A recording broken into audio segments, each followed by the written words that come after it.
Hi friends మీకు ఇప్పుడు triple deck oven గురించి అయితే చూపించబోతున్నాను. మీరు స్కిప్ చేయకుండా అయితే చూడండి లాస్ట్ వరకు, ఓకేనా. ఇప్పుడు మనకి అరైవల్ అయ్యింది.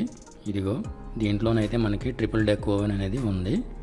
సో మీకు లోపల ఎలా ఉంటుంది, ఎలా ఆపరేట్ చేయాలి, దీనివల్ల యూజ్ ఏంటి అనేది మీకు క్లియర్గా అయితే చెప్తాను, ఓకేనా. ఫస్ట్ ఈ బాక్స్ వచ్చేసి మనకి 2 days అయ్యింది అరైవ్ అయ్యి. సో ఇప్పుడు మనం కిచెన్లో పెట్టి ఇన్స్టాల్ చేయాలి. ఇది చాలా పెద్దగా ఉంది. సో దీన్ని పార్ట్ విడదీసి అయితే చేయాల్సి ఉంటుంది.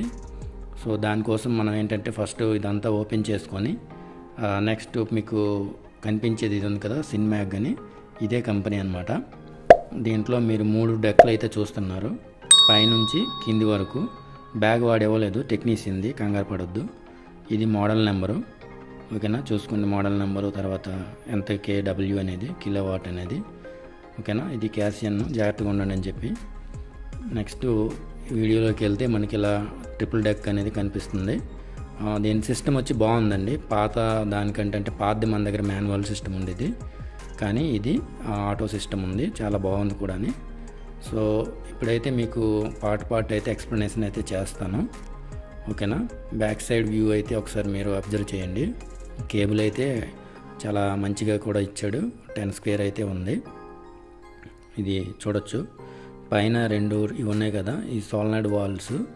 ఇక్కడ మనకి 2 స్టీమ్ ట్యాంక్స్ కూడా అమర్చబడి ఉన్నాయి. ఇది 10 square వైర్ అయితే వేసి ఉంది, ఓకేనా. ఇందులో న్యూట్రల్ మాత్రం డిఫరెంట్గా ఉంటుంది, చూసుకొని కనెక్ట్ చేయాల్సి ఉంటుంది. సో లోపల ఈ విధంగా అయితే ఉంది ఇంటీరియర్, ఓకేనా. ఇప్పుడు మనకి అన్ని డెక్స్లో కూడా ఇలాగ ఉంటుంది. హ్యాండిల్ కూడా చాలా స్మూత్గా ఉంది, ఓకేనా. లోపల ఇలా చూడండి, బాగుంది. నెక్స్ట్ అదేవిధంగా ఇప్పుడు మేమైతే ఈ పార్ట్స్ ఓపెన్ చేయాల్సి ఉంటుంది, ఎందుకంటే పార్ట్ వైజ్గా ఓపెన్ చేసి లోపలికి తీసుకెళ్ళాలి. ఒకేసారి అయితే ఇది మూవ్ అవ్వట్లేదు. మీకు ఫస్ట్ చూపించాను కదా, అది తోరటానికి అవ్వట్లేదని చెప్పేసి ఈ పార్ట్స్ అన్నీ విడదీస్తున్నాము. నెక్స్ట్ ఇదైతే మనకు తెలుసు, ఇప్పుడు మాట్లాడుకున్నాము, సోలనాయిడ్ వాల్స్. అదేవిధంగా దీనికి ఒక ట్యాంక్ అనేది ఉంటుంది, ఎందుకంటే స్టీమ్ ప్రొడ్యూస్ చేయడానికి. ఇది ఎగ్జిట్ అనమాట. ఇందులో నుంచి మనకి ఎయిర్ అనేది, హాట్ ఎయిర్ అనేది బయటికి ఎగ్జిట్ రూపంలో పోవటానికి. సో కింది మీరు గమనించినట్లయితే ఇక్కడ మనకి జాకీ, వీల్స్ 2 ఉన్నాయి. ఇది వీలు అంటే మనకి మూమెంట్ ఇవ్వడానికి వీలు. నెక్స్ట్ ఏ ప్లేస్లో అయితే పెట్టుకుంటామో అప్పుడు జాకీని కిందికి 2 రౌండ్లు తిప్పంగానే ఉండిపోతుంది అనమాట, మౌంట్ అయిపోతుంది. అప్పుడు అటు ఇటు కదలకుండా ఉండటానికి. సో ఆ సిస్టమ్ కూడా చాలా బాగుంది. నెక్స్ట్ ఇక్కడ మీకు కనిపిస్తుంది కదా, ఇది లాక్ అనమాట. చిన్న కీ కూడా ఇస్తున్నాడు. ఇది మనం ఏమైనా టెక్నికల్ సర్వీస్ చేయాలనుకుంటే ఈ లాక్ని ఓపెన్ చేసి లోపల మనం చూడొచ్చు. అదేవిధంగా అన్ని డెక్స్లో కూడా అలాగే ఇచ్చాడు. పుష్ చేసిన తర్వాత మనకి ఒక లాక్ ఓపెన్ అవుతుంది, తిప్పాలి. తర్వాత ఈ డోర్ అనేది బయటకు వస్తుంది. చూసారు కదా ఫ్రెండ్స్. నెక్స్ట్ ఈ డిస్ప్లే మీరు గమనించినట్లయితే చాలా స్మూత్గా ఉంది. ఇక్కడ అన్ని ఆప్షన్స్ ఉన్నాయి. ఇది నేను ఇంకా ఆన్ కండిషన్లో పెట్టట్లేదు, నార్మల్గా అయితే ఇక మీకు చూపిద్దామని చెప్పేసి ఇలా తీసాను. ఆన్ కండిషన్లో కూడా మీకు చూపిస్తాను లాస్ట్లో. ఆన్ అయిన తర్వాత ఏ విధంగా పెట్టాలి, డిజిటల్గా డిజిట్స్ ఎలా వస్తాయి ప్రతి డిస్ప్లే మీద కూడా మీకు క్లియర్గా అయితే ఎక్స్ప్లెనేషన్ అయితే ఇస్తాను. ఇప్పుడు మనమైతే ఇండస్ట్రియల్ సాకెట్ అయితే తెచ్చుకున్నాము, ఎందుకంటే అది హెవీ డ్యూటీ టైపు వైర్స్ ఉన్నాయి. తర్వాత దీని యాంపియర్ కూడా చాలా ఎక్కువ ఉంది. సో అందుకని మనం ఇండస్ట్రియల్ సాకెట్ అయితే తీసుకొచ్చాము కనెక్షన్ ఇవ్వడానికి. సో ఒక కవర్ ఓపెన్ చేసిన తర్వాత ఈ విధంగా అయితే ఉంది ఫ్రెండ్స్. లోపల కాంట్రాక్టర్స్, తర్వాత వైరింగ్, ట్రాన్స్ఫార్మరు, హీటర్స్, అలా చూడండి. కాంట్రాక్టర్ ఇండికేటర్ కాంట్రాక్టర్ కూడా ఉంది. సో ఈ విధంగా అయితే అన్ని కాంట్రాక్టర్ బేసిక్ అయితే పనిచేస్తున్నాయి. కంట్రోల్ ప్యానల్ వచ్చేసి ఉంది. ఇది ట్రాన్స్ఫార్మరు. ఈ ట్రాన్స్ఫార్మర్ ప్రతి ఒక్క డెక్లో కూడా ఉంది. ఇది మీకు బయట నుంచి చూపించాను. ఎగ్జాస్ట్ ఫ్యాను ఎప్పుడైతే ఓవర్ హీట్ అవుతుందో ఆటోమేటిక్గా ఆన్ అయ్యి హీట్ని బయటకు తీస్తుంది. ఇది ప్రోబు, సెన్సార్ ప్రోబు. ఇది బజర్ అనమాట. ఏదైనా మనకి వస్తువు పెట్టినప్పుడు అయిపోయిందని తెలియజేయడానికి బజరు, బీప్ సౌండ్ వస్తుంది అనమాట. నెక్స్ట్ ఇవన్నీ కాంట్రాక్టర్స్ మీరు ఎప్పుడు చూసే ఉంటారు. ఇది మనకి లోపల వెలుగునివ్వడానికి లైట్ అండి. ఇది లైటు లోపల మనకి కాంతి కూడా కనిపించాలి కదా, చీకటిగా ఉండేటప్పుడు అది ఆన్ చేసుకోవడానికి. అది మీకు చూపిస్తాను, టోటల్గా చూపిస్తాను. మీరు ఫస్ట్ అయితే ఇది దేనికి ఉందనేది చూడండి. ఇక్కడ మీకు ఒక పొడవాటి రాడ్ టైప్ ఉంది కదా, ఊపుతున్నాను చూడండి నేను.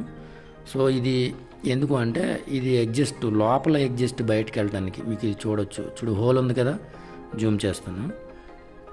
ఇది హోల్ ఉంది కదా, ఈ హోల్లో మీకు అది ఊపుతుంటే ఇలా ఆన్ ఆఫ్ అవుతుంది కదా, అంటే లోపల ఉన్నటువంటి గాలి బయటికి వెళ్ళడానికి అనమాట.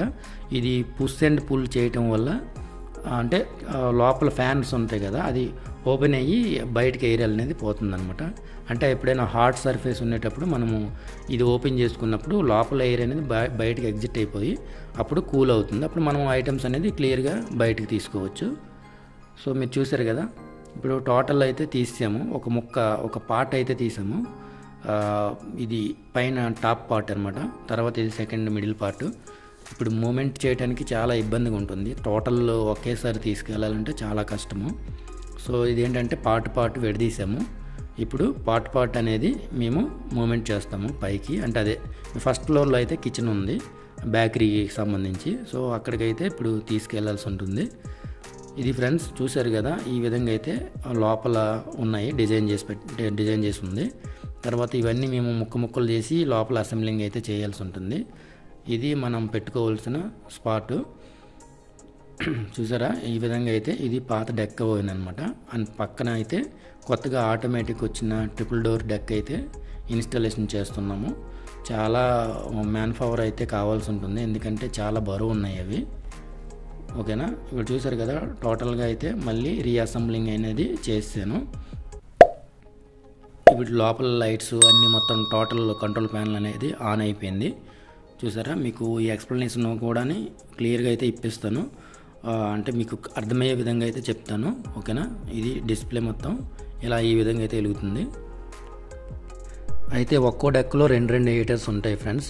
సో మనకి పైన హీటర్ కావాలంటే పైన ఆన్ చేసుకోవచ్చు, తర్వాత కిందది కావాలంటే కింద మనం ఆన్ చేసుకోవచ్చు. ఇక్కడ మీకు చూపిస్తున్నాను కదా, ఈ రెండు కూడా పైన కింద హీటర్స్ అనమాట. నెక్స్ట్ ఎంత టెంపరేచర్ కావాలో అలా తిప్పుకోవాలి. తిప్పుకున్న తర్వాత ఇలా టెంపరేచర్ మనకు షో అవుతుంది. సో మనం తర్వాత ఓకే అనేటప్పుడు ఆ మిడిల్ బటన్ ఓకే అయినా చేయొచ్చు, ఇక్కడ ఓకే అని కూడా కొట్టచ్చు. ఓకేనా, తర్వాత కిందిది కావాలనుకున్నప్పుడు మళ్ళీ ఇలా తిప్పుకోవాలి. మనకి ఎక్కడ కావాలో అక్కడ సెలెక్ట్ చేసుకొని తిప్పుకుంటే టెంపరేచర్ని పెంచడానికి తగ్గడానికి అవుతుందన్నమాట. చూసారు కదా, మనకి అలా 29 ఉంది కదా, ఆ విధంగా ఇది కూడా అలాగే పెట్టుకొని 200 పెట్టుకున్న తర్వాత ఆ టైమింగ్లో కావాలి అనుకుంటే టైమింగ్ ప్రకారంగా మనం ఆన్ ఆఫ్ చేసుకోవచ్చు. వన్స్ మనకు కావాల్సిన టెంపరేచర్ రీచ్ అయిన తర్వాత అప్పుడు బేకింగ్ అనేది స్టార్ట్ చేయాలి. ముందు నుంచి కౌంటింగ్ చేయకూడదు. ఓకేనా, ముందు అనేది తక్కువ టెంపరేచర్ ఉంటుంది కనుక ఎగ్జాక్ట్లీగా మనకి ఏదైతే టెంపరేచర్ కావాలో అది రీచ్ అయినాక అప్పుడు మనం బేకింగ్ అనేది స్టార్ట్ చేయాలన్నమాట. చూసారు కదా, ఈ విధంగా అయితే చేయొచ్చు. నెక్స్ట్ కింద డిస్ప్లే కూడా అంతేని, పైదానికి ఒక్కదానికే మనకి స్టీమ్ అనేది లేదు, కింది రెండింటికి కూడా స్టీమ్ అనేది ఉందన్నమాట. స్టీమ్ లేని ఐటమ్స్ ఏదైనా పెట్టుకోవాలనుకుంటే టాప్ సైడ్లో అయితే పెట్టుకోవాలి. మాకు 3 కావాలి స్టీమ్వి అంటే మనం ఆర్డర్ చేసుకోవచ్చు. ఇది చూసారు కదా ప్రోబు, ఇదేంటంటే లోపల హెయిర్ ఎప్పుడైతే హాట్ అనిపిస్తుందో అది ఆటోమేటిక్గా ఈ ఎగ్జిస్ట్ ఫ్యాన్ రూపంగా, తర్వాత ఇక్కడ ఒక ఎగ్జిస్ట్ ఫ్యాన్ ఉంది, ఈ రెండు ఆన్ అవుతాయి. అంటే ఇది ఎప్పుడైతే సెన్స్ అవుద్దో లోపల వేడిగా ఉంది అని అన్నప్పుడు అది ఆటోమేటిక్గా ఎగ్జిట్ రూపంలో ఎయిర్ అనేది బయటకు పోతుంది. ఇవి ట్రాన్స్ఫార్మర్లు చూసే ఉంటారు మీరు ఇదివరకు. ప్రతి డెక్లో కూడా ఒక ట్రాన్స్ఫార్మర్ అయితే ఉంది ఫ్రెండ్స్. ఇదిగో లైట్ ఆన్ ఆఫ్ చేయడానికి అనమాట. ఇది లైటు, లోపల లైట్ కోసము ఇది బటన్. చూసారు కదా, ఆఫ్ చేయగానే ఆఫ్ అనేది అయిపోయింది. నెక్స్ట్ ప్రతి డెక్లో కూడా అలాగే ఉన్నాయి. ఇది పవర్ ఆన్ ఆఫ్ కోసం అనమాట, ఆన్ ఆఫ్ చేయడానికి. ఓకేనా, డిస్ప్లే ఆన్ ఆఫ్ చేయడానికి ఇలా మొత్తం కంట్రోల్ ప్యానల్ అనేది ఇచ్చింది. ఆన్ చేసుకోవాలంటే ఆన్ చేసుకోవచ్చు. తర్వాత ఇదిగో స్టీమ్ కోసము, పైన హీటర్ కోసము, తర్వాత కింది హీటర్ కోసం మనం ఇలా తిప్పి పెట్టుకుంటే టెంపరేచర్ అనేది అప్ అండ్ డౌన్ అనేది వెళ్తుంది. ఓకే చేసేటప్పుడు మిడిల్ బటన్ ఇలా నొక్కాలన్నమాట. మధ్యలో తిప్పాం కదా, ఇలా 2 సార్లు, ఒకసారి నొక్కితే చాలు. ఓకేనా, తర్వాత ఇది అలారం, మనకి ఎంత టైమింగ్ కావాలి అనుకునేటప్పుడు అలారం కూడా అలాగే మళ్ళీ సెట్ చేసి పెట్టుకోవచ్చు. ఓకేనా, చూసారు కదా, ఇలా సెట్ చేసిన తర్వాత ఇలా తిప్పితే మనకి ఎంత టైమింగ్ అనేది మినిట్స్లో వెళ్ళిపోతుంది. చూసారు కదా, అది మనకి ఇండికేటర్ వెలుగుతుంది అనమాట. ఇలా మనం స్టీమ్ కొడితే స్టీము, లైట్ కొడితే లైట్ అలా వస్తుంది. ఇప్పుడు లైట్ కొట్టాను. ఇప్పుడు మీకు అలారం కావాలంటే అలారం కూడా మనకి ఇక్కడ ఇలా వస్తుంది సింబల్, అలారం సింబల్ అనమాట. సో ప్రతిదీ అలాగే డిస్ప్లే మీద కంట్రోలింగ్ ప్రకారంగానే మనము ఆపరేట్ చేసే విధానంగా వస్తాయి. చూసారు కదా, ప్రతి దాంట్లో కూడా అలాగే ఉంటుంది. ట్రిపుల్ డెక్స్లో 3 డెక్లో కూడా అలాగే ఉంటుంది. కాకపోతే పైన టాప్లో మాత్రం స్టీమ్ అనేది లేదు. అది అడిషనల్గా కావాలి అంటే కంపెనీ వాళ్ళకి చెప్తే వాళ్ళు అడిషనల్గా యాడ్ చేస్తారు కొంచెం అమౌంట్ తీసుకొని. ఇది ఫ్రెండ్స్, ఏమైనా డౌట్ ఉంటే నాకు కామెంట్స్ రూపంలో అయితే తెలియజేయండి. తర్వాత ఇలాంటి కొత్త మిషన్ మీకు కావాలన్నా కూడా నాకు కామెంట్స్ రూపంలో అయితే తెలియజేయండి ఫ్రెండ్స్. సబ్స్క్రైబ్ చేసుకోండి నా channel. Keep watching doctor electric.